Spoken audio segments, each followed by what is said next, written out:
Argentina জেতার পর একটা জিনিস খেয়াল করলাম, সেটা হইতেছে 400+ ক্যামেরা, তারপর 12 বছরের অভিজ্ঞতার রেফারি, 10 লাখ দর্শকের সামনে ফিফার সমস্ত নিয়ম কানুন, তারপর অত্যাধুনিক প্রযুক্তি বার ব্যবহার করার পরে ডিসিশন না হয়েছে।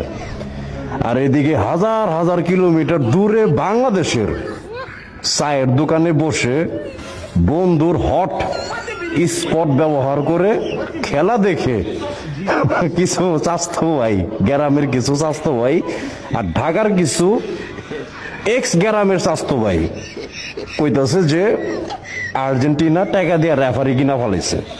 ফিফার সমস্যা, কমিটির সমস্যা, মাঠ বেহা ছিল, বলের ভিতরে ফিচার ছিল, মারছে একদিকে গেছে আরেক দিকে, মানে কি দিয়ে যে কি শোনা লাগতেছে রে ভাই, মানে কি বলবো এই জায়গায়। হাস্যকর প্লাস গোষ্ঠী মারছে, দুইটাই একসাথে। হিংসায় জয়লা পুরা শেষ হয়ে যেতেছে, ডিপ্রেশনে চলে গেছে সবাই। ডিপ্রেশনে যে কি দিয়া যে কি কইতাছে, কি দিয়া যে কি বুঝানোর চেষ্টা করতেছে, এরা নিজের অবস্থা আছে না।